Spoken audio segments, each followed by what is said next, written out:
الحمد لله رب العالمين والصلاة والسلام على سيد الأنبياء والمرسلين وعلى آله وأصحابه أجمعين.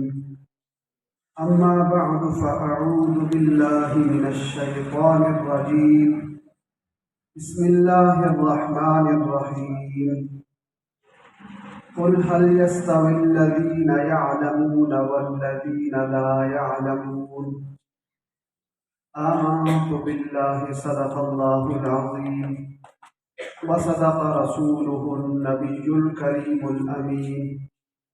حمد و صلاۃ کے بعد قابل قدر علماء کرام اور قابل قدر طلباء کرام، السلام علیکم ورحمۃ اللہ وبرکاتہ.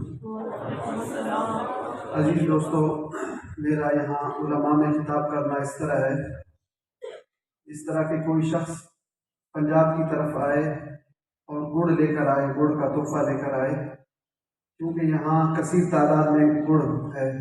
اس کی موجودگی میں اگر کوئی شخص گڑ کا تحفہ لے کر آئے تو اس کی کوئی خاص حیثیت نہیں ہوتی. تاہم آپ کے اساتذہ کرام مفتی محمد امتیاز الحسن اور علامہ صغیر احمد صاحب کے فرمان کے مطابق میں آپ کے سامنے حاضر ہوا ہوں. جو آیت کریمہ میں نے تلاوت کی ہے، اس آیت کریمہ کے ترجمے اور مفہوم سے تو آپ بخوبی واقف ہوں گے.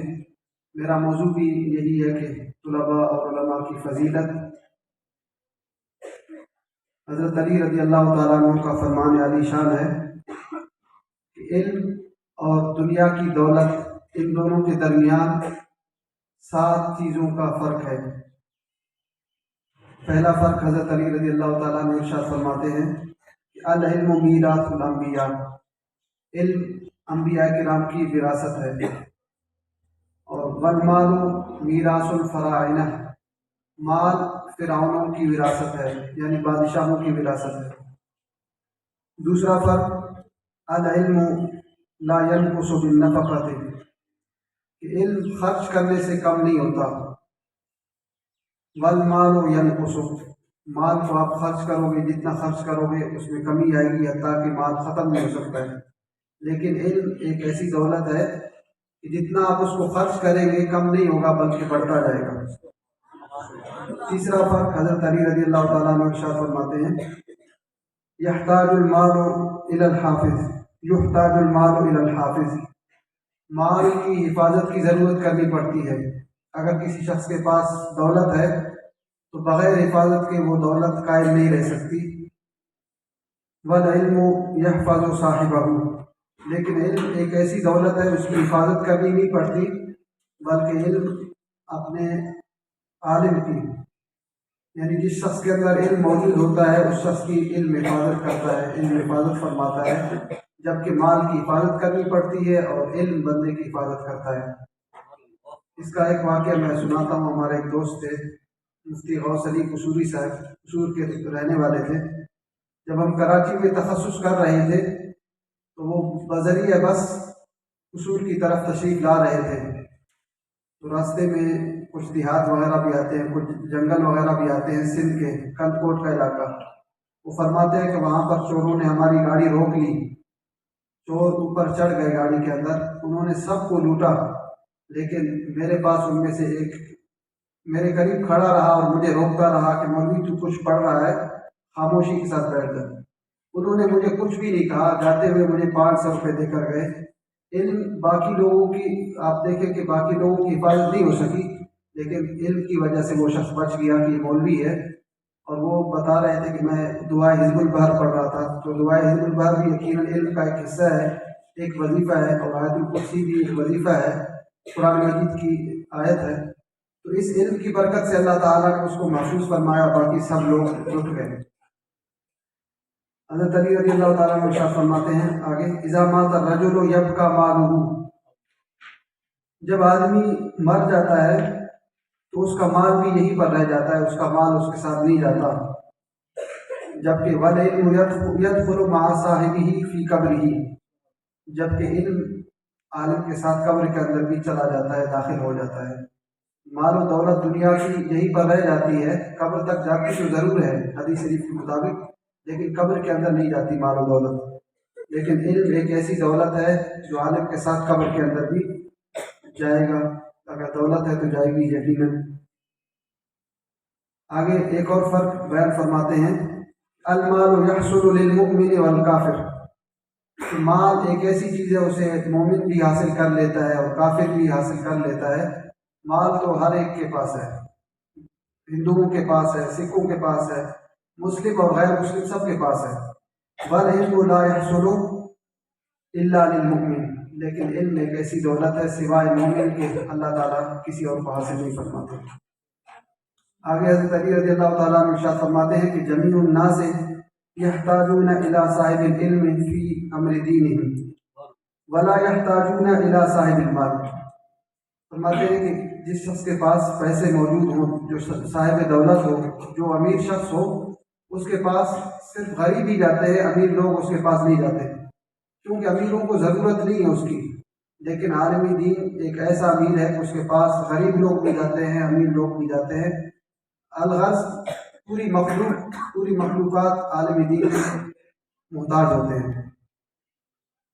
آگے آپ فرماتے ہیں کہ العلم یکفر الرجل علی المرور علی الصراط، آدمی جب پل صراط سے گزر رہا ہوگا تو علم اسے تقویت دے گا، جو کچھ اس نے اس دنیا کے اندر حاصل کیا ہے، جو کچھ اس نے علم سیکھا ہے، پل صراط پر یہ علم اس کو طاقت دے گا، اس طاقت کی بنا پر وہ پل صراط آسانی سے کراس کر جائے گا۔ جبکہ والمال یمنعہ، جبکہ مال اسے کراس کرنے سے روک دے گا، پہلے اس کو حساب کتاب دینا پڑے گا جو کچھ بھی ہے، یعنی مال و دولت کا جو وزن ہوگا، مال و دولت کی کمائی کے جو اس کے اسباب ہوں گے، اگر غلط اسباب ہوں گے تو وہ غلط اسباب اس کو پل صراط پر جانے سے روک دیں گے یا پھر اس کی رفتار میں کمی لائیں گے۔ علم ایک ایسی دولت ہے جو میں نے بیان کی حضرت علی رضی اللہ تعالیٰ عنہ فرمان کے مطابق کہ دنیا کی دولت کے مقابلے میں علم کئی گنا افضل ہے، بہتر ہے۔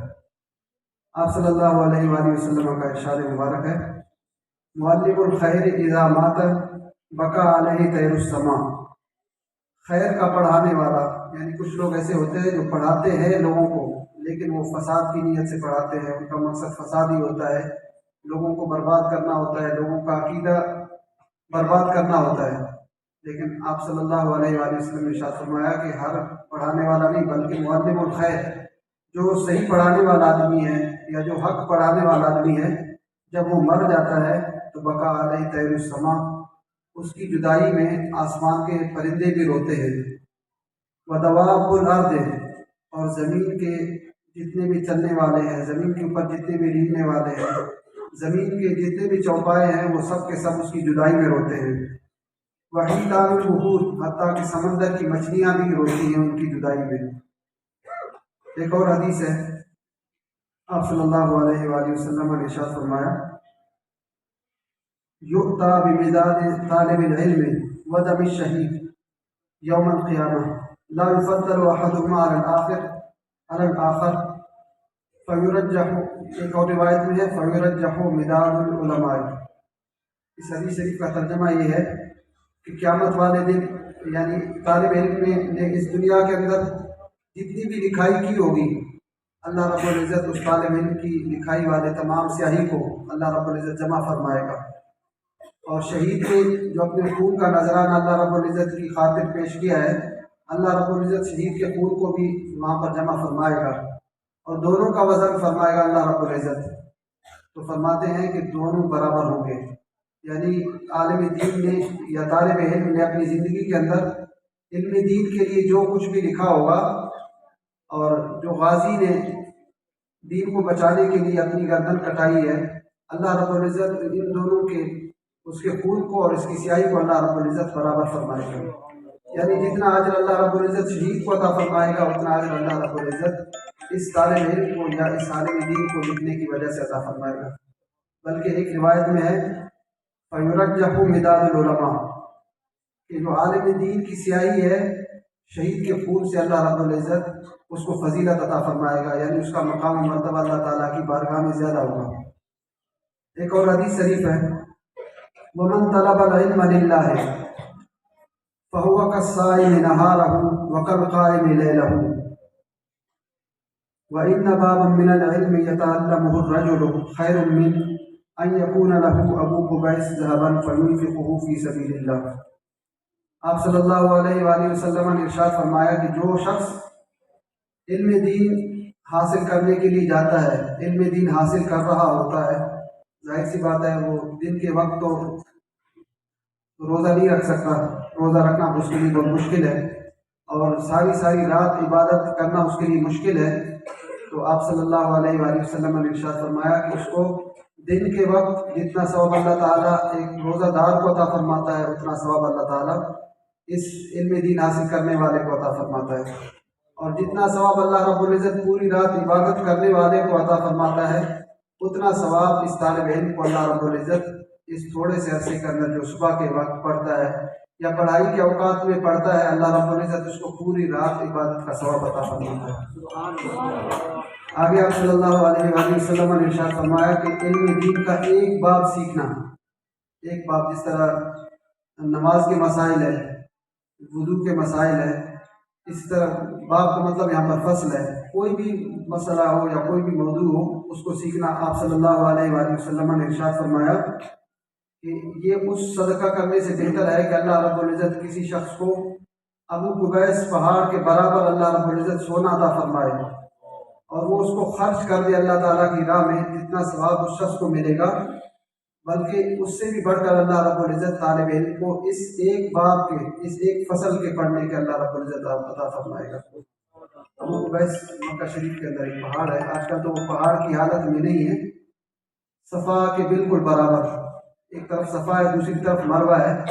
جب آپ درمیان سے نکلتے ہیں جہاں پر آپ صلی اللہ علیہ وآلہ وسلم کی جائے ولادت ہے، آپ صلی اللہ علیہ وآلہ وسلم کی پیدائش گاہ ہے، اس کی طرف جب آپ جاتے ہیں، ایک طرف تو وضو خانہ بنا ہوا ہے سامنے، اور دوسری طرف یعنی جس طرف صفا ہے اس کی سیدھ میں بالکل وہ جگہ ہے، وہاں پر ایک عمارت بنائی گئی ہے ابو قبیس، تو وہ پہاڑ وہاں پر موجود ہے، لیکن آج کل اس کے نشانات نہیں ہیں، بس وہی عمارت سمجھ لو پہاڑ کے قائم مقام ہے۔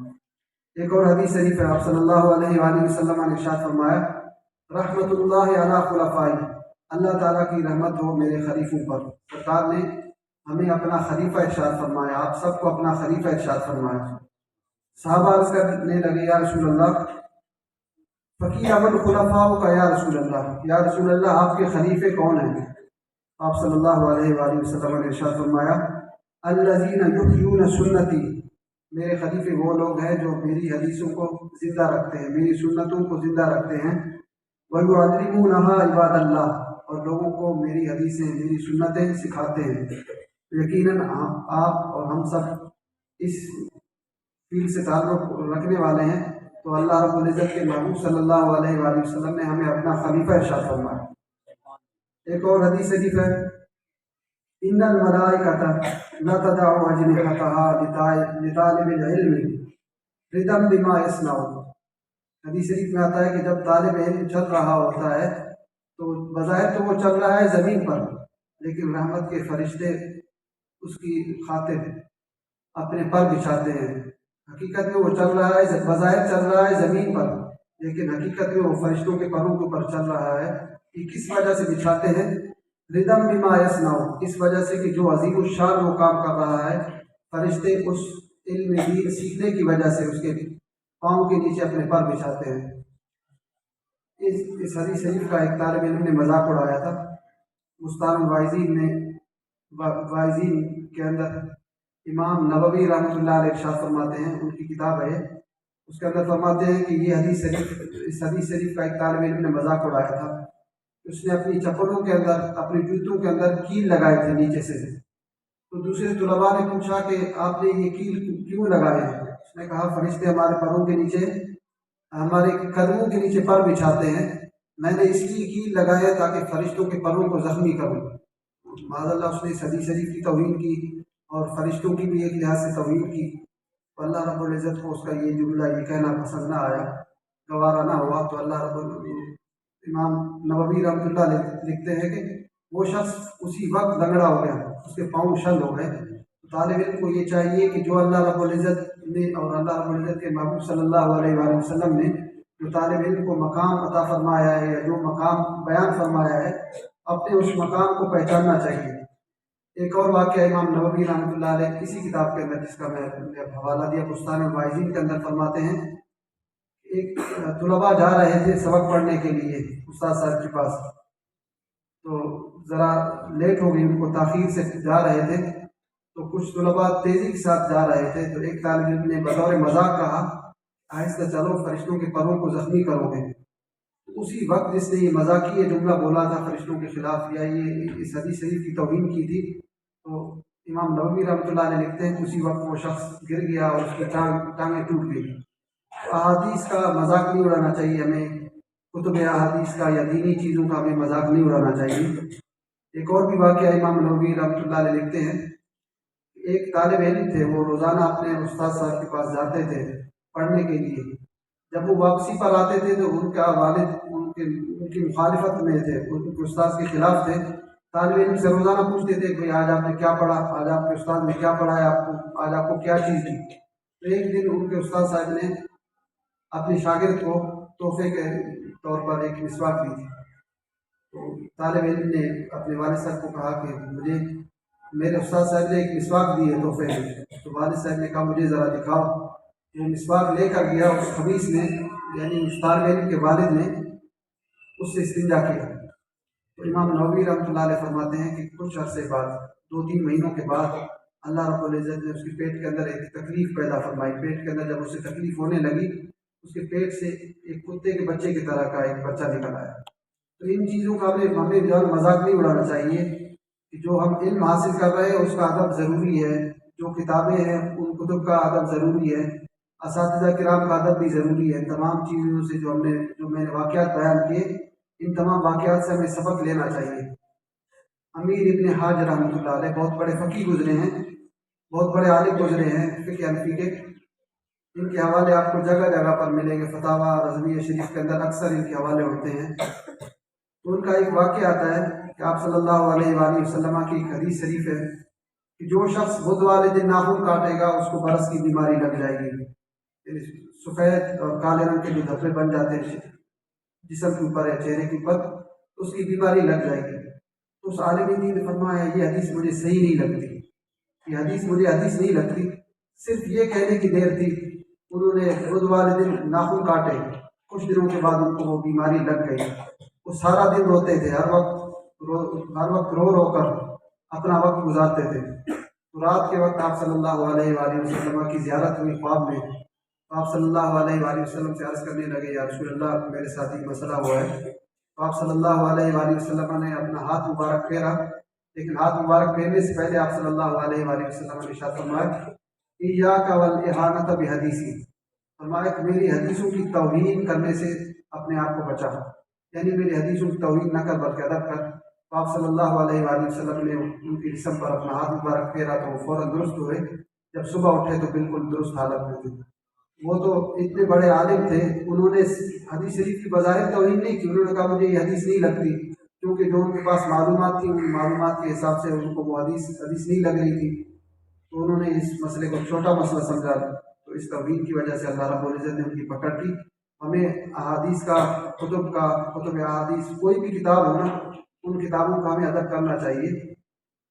امام سرخسی رحمۃ اللہ علیہ کے بارے میں آتا ہے، وہ کتابوں کا بہت ادب فرماتے تھے۔ ایک رات سرد رات تھی، سردیوں کی رات ہے، یہاں پر تو اتنی ٹھنڈ نہیں ہے، کچھ پہاڑی علاقے ہیں وہاں پر سردیاں بہت ہوتی ہیں۔ وہ ساری رات وہ مطالعہ فرماتے تھے۔ ایک رات ان کی طبیعت خراب ہوئی تو بار بار انہیں وضو کرنے کے لیے جانا پڑتا تھا۔ فرماتے ان کے متعلق آتا ہے کتابوں میں کہ 17 مرتبہ وہ تشریف لے گئے وضو فرمانے کے لیے، قضاء حاجت کے لیے تشریف لے گئے، اور ہر 17 مرتبہ وہ وضو فرماتے رہے، یعنی دینی کتب کا وہ اتنا ادب فرماتے تھے۔ ایک اور بزرگ کے بارے میں نے پڑھا ہے کہ وہ خالی کاغذ کو بھی بغیر وضو کے نہیں اٹھاتے تھے۔ ان سے جب پوچھا گیا کہ آپ یہ کیوں نہیں اٹھاتے، تو انہوں نے فرمایا کہ میں اس کے اوپر لکھتا ہوں اللہ اور اس کے رسول صلی اللہ علیہ وسلم کا نام، یا مقدس الفاظ یا مقدس نام، مقدس اسما لکھتا ہوں، تو اسی کے اوپر لکھتا ہوں تو اس کا میں پہلے سے ہی ادب کرنا سیکھوں۔ تو ہمیں ان تمام باتوں کا خیال رکھنا چاہیے۔ امام ابو یوسف رحمۃ اللہ علیہ کا ایک واقعہ بیان کر کے ابھی وقت بھی کافی ہو چکا ہے۔ امام ابو یوسف رحمۃ اللہ علیہ خود تو شوق سے پڑھنے کے لیے جاتے تھے، لیکن ان کی والدہ اس حق میں نہیں تھی. ان کی والدہ یہ چاہتی تھی کہ میرا بیٹا کاروبار کرنے کے لیے جائے تاکہ اپنے لیے بھی کچھ کمائے اور میرے لیے بھی کچھ کمائے. تو امام ابو یوسف رحمۃ اللہ علیہ کو ان کی والدہ روزانہ دھوبی کے پاس چھوڑ کر آتی تھی تاکہ سارا دن کپڑے دھو کر رات کے وقت دھوبی سے کچھ مزدوری کے پیسے لے کر آ جائے اور ہمارے گھر کا گزارا ہو، اور ان کے لیے بھی جو مستقبل میں جو انہوں نے اپنے لیے مکان بنانا ہے، شادی بھی کرنی ہے، وہ تمام اخراجات پورے ہو جائے ابھی سے. تو روزانہ امام ابو یوسف رحمۃ اللہ علیہ کی والدہ ان کو چھوڑ کر آتی تھی دھوبی کے پاس. تو امام ابو یوسف رحمۃ اللہ علیہ کو پڑھنے کا شوق تھا، وہ وہیں سے بھاگ کر امام اعظم ابو حنیفہ رحمۃ اللہ علیہ کے پاس پہنچ جاتے تھے. روزانہ یہی حالت ہوتی تھی. روزانہ ان کی والدہ امام ابو یوسف سے ناراض ہوتی تھی، اپنے بیٹے سے ناراض ہوتی تھی. ایک مرتبہ ان کو غصہ آیا، وہ ناراض ہوئی امام اعظم ابو حنیفہ رحمۃ اللہ علیہ پر کہ تمہارا قصور ہے، میرا بیٹا جو خراب ہوا ہے، میں تو اس کو بھیجتی ہوں اس کام کے لیے کہ تاکہ وہ اپنے لیے کچھ کما سکے، تاکہ وہ اپنے اخراجات پورے کر سکے. شادی کے جو اخراجات آئیں گے، مکان کے جو اخراجات آئیں گے، وہ تمام اخراجات ابھی سے پورے کر لے. تم نے اس کو بہت خراب کر دیا. تو امام اعظم ابو حنیفہ رحمۃ اللہ علیہ کی بصیرت پر قربان جاؤں، فرمایا کہ اس کاروبار کے ذریعے وہ کیا کر سکتا ہے؟ زیادہ سے زیادہ یہ ہوگا اپنا گھر چلائے گا، لیکن جو کچھ میں اسے سکھا رہا ہوں، جو کچھ میں اسے پڑھا رہا ہوں، اس کے ذریعے وہ فالو زج کھائے گا. فالو زج اعلیٰ ترین کھانا ہوتا تھا، اعلیٰ ترین جس طرح آج کل کی مٹھائیاں ہوتی ہیں. کچھ چیزیں ایسی ہوتی ہیں کہ جن کا نام ابھی تک ہم نے سنا نہیں ہوتا، جن کے نام کا ہمیں پتہ نہیں ہوتا، لیکن وہ چیزیں اس دنیا میں موجود ہوتی ہیں. جس طرح کلات کا مشہور حلوہ ہمارے علاقہ بلوچستان میں ضلع کلات ہے، اس کا مشہور حلوہ، لیکن آج تک ہم نے دیکھا تک بھی نہیں ہے. کھانا تو دور کی بات ہے، آج تک ہم نے دیکھا بھی نہیں ہے کہ کلات کا مشہور حلوہ کس طرح کا ہوتا ہے. وہ صرف بڑے لوگ ہی کھا سکتے ہیں، بڑے لوگ ہی بنا سکتے ہیں. اسی طرح اس دور کے اندر فالوزہ بھی ایک اعلیٰ ترین قسم کا کھانا ہوتا تھا.